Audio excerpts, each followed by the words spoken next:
Hai, Assalamualaikum dan salam sejahtera. Okey, hari ini bersama Cikgu Ainul, dan hari ini Cikgu akan kongsikan satu aplikasi yang sangat menarik dan sangat sesuai untuk guru-guru yang mengadakan kelas online, di mana dalam aplikasi ini iaitu aplikasi Mentimeter, kita boleh masukkan permainan interaktif termasuk slide untuk pengajaran. Okey, kalau sebelum ni kita menggunakan Quizizz, okey, banyak lagi permainan interaktif, tetapi dalam satu platform Mentimeter kita boleh masukkan semua permainan termasuk slide pengajaran. Okey, nak tahu macam mana Mentimeter tu? Jom ikut cikgu selepas ini.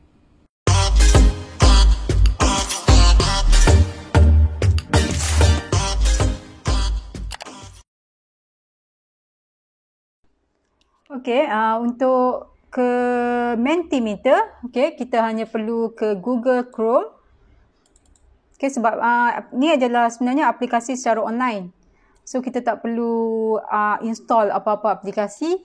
Terus kepada Google Chrome dan kita ambil kita type Mentimeter. Okey, dan dia akan keluarlah Mentimeter Interactive Presentation, masuk. Okey, di sini sebenarnya kalau kita belum sign up, kita kena sign up dulu just menggunakan Google Gmail sendiri. Okey, simple je sign up, dia just pilih Gmail dan dia akan terus dikira dah berdaftar lah. Okey, kemudian untuk kita nak mulakan, terus klik pada your presentation. Okey, dan masukkan new presentation. Okay, dan bolehlah letakkan apa-apa presentation. Contohnya kat sini saya letakkan testing lah. Tutorial. Tutorial. Okay, create presentation. Okay, okay, di sini kita nak mulakan dengan presentation kita, di mana di sini adalah untuk ruangan kita nak menambah slide. Okay, just klik pada add slide untuk kita nak tambahkan slide. Dan di sini, okay, cikgu nak tunjukkan lah. Okay, satu persatu konten yang ada di sini. Di mana yang pertama tu, kalau di sini hari ni untuk siri yang pertama. Okay, ini adalah siri yang pertama sebab banyak sebenarnya konten yang kita nak belajar daripada Mentimeter ni.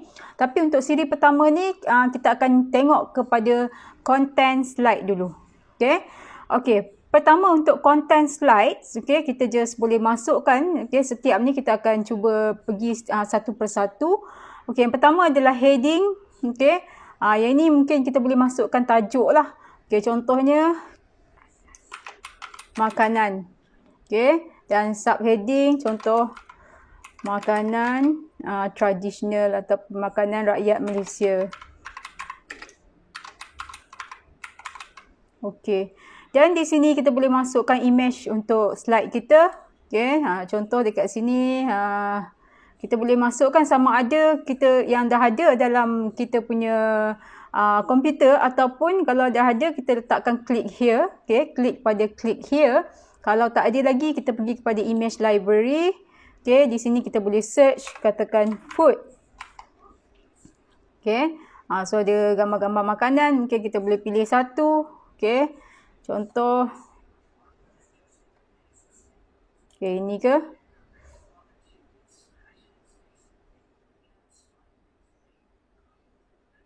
Alright, okay, di sini kita boleh pilih bentuk-bentuk dia, sama ada kita nak perfect, iaitu 16:9 lah nisbah, ataupun square. Okay, di sini kita boleh gerakkan, kita nak capture bahagian mana, ataupun free form. Okay, so kita ambil free form lah. Free form lebih kurang sama je. Okay, perfect, lambat sikit. Okay, so kalau dah settle, kita boleh terus kepada save. Kita save. Okey, dan dia akan keluarlah. Okey, di sini bentuk-bentuk ni kita boleh ubah. Okey, di mana kita ubah, kita boleh customize lah. Okey, klik pada customize. Okey, dan di sini kita boleh pilih layout dia. Okey, sama ada bentuk ini dia tak akan ada gambar. Okey, ini gambar macam tadi sebelah ataupun gambar macam ni. Okey, ataupun macam ini. Okey. Ikutlah mana yang kita suka. Okey. So, katakan ini makanan rakyat Malaysia. Okey. Okey, di sini, okey, kita sebenarnya yang kata interaktif slide ni selain daripada kita boleh, kalau kita tak nak putih tu, kita boleh ambil themes ni. Okey. Dekat themes kita boleh pilih warna-warna dia ataupun kita create new themes, cuma dekat sini kena bayar lah.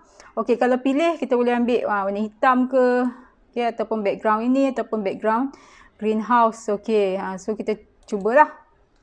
Okey, ini contoh.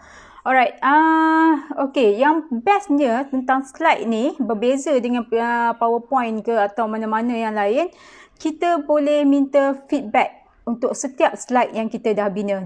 Kita boleh minta feedback daripada murid-murid. Okey, contoh dekat sini. Okey, katakan kita nak feedback. Sini love. Okey. Okay, kita ambil balik konten tadi. Okey, love. Maksudnya kalau kita nak budak tu bagi tahu dia suka, mungkin dia boleh klik pada love lah. Ataupun dia nak untuk dia nak bertanya soalan, ataupun untuk dia like ataupun dislike, atau letakkan stiker. Okey, kita akan tengok setiap satu ni. Okey, contoh dekat sini kita dah siap satu slide. Okey, kita boleh tengok kepada present. Okey, kita present. Okey, dan macam mana benda slide ini berfungsi, dikatakan interaktif dan menggalakkan aktiviti dua hala. Okey, kita tengok apa yang kita boleh buat. Okey, murid boleh masuk kepada menti.com, okey, dan menggunakan kod ini untuk bagi feedback. Okey, mungkin kalau kita letakkan soalan, dia boleh bagi feedback daripada yang itulah. Okey, contoh yang ini, okey, dia hanya perlu kepada kod 9548. Okey, pergi kepada menti.com.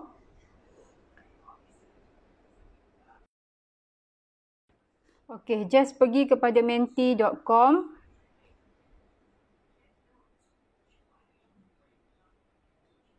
Menti.com.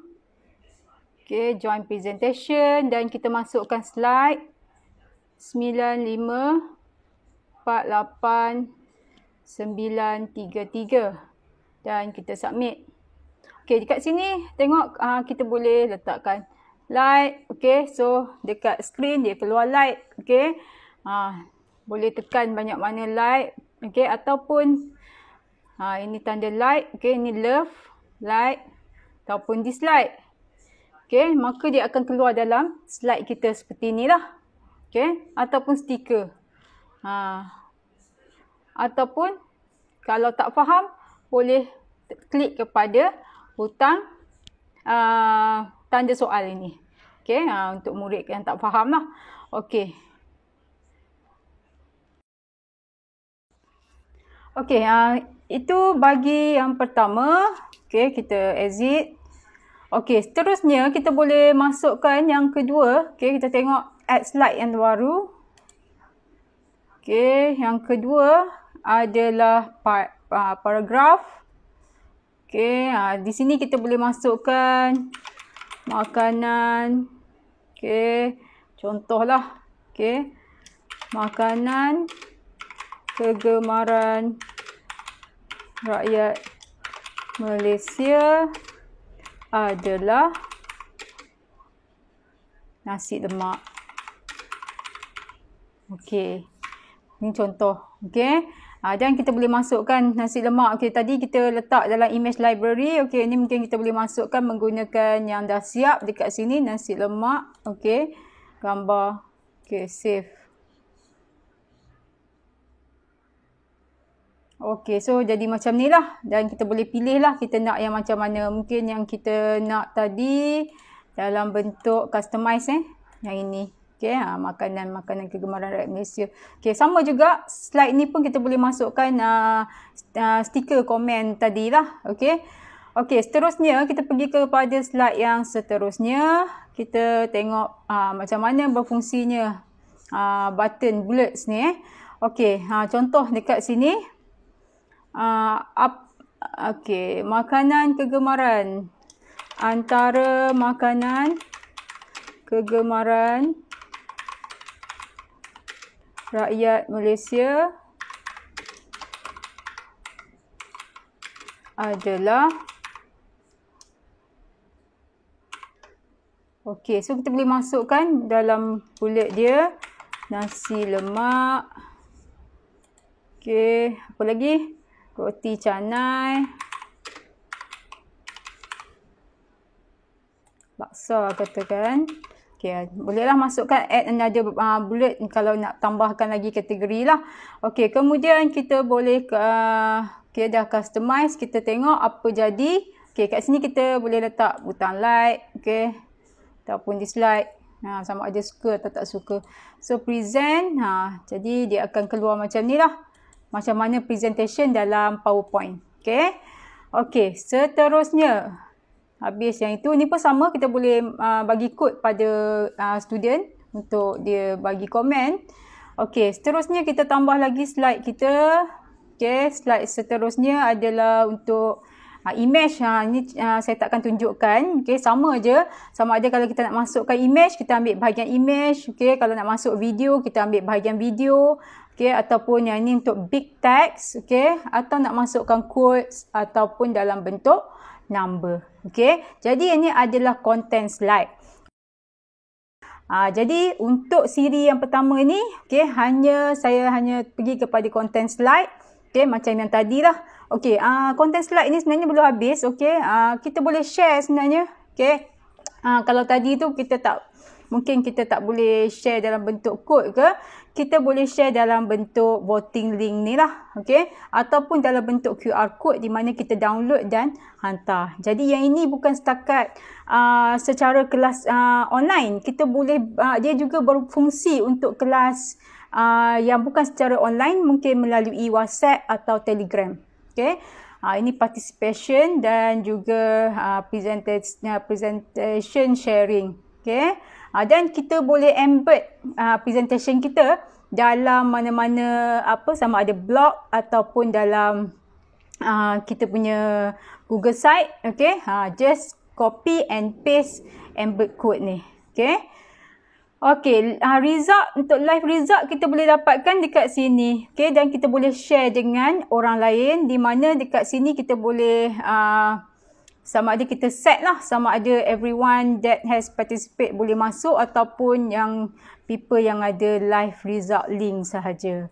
Okey, dan last sekali untuk yang hari ni kita tengok pada setting. Okey, dekat setting ni untuk presentation kita boleh pilih sama ada kita nak mengikut presenter pace.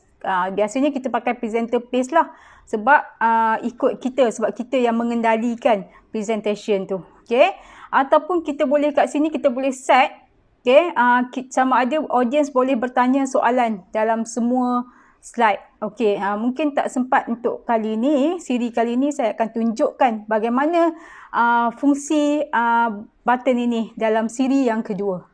Okey, dan seterusnya.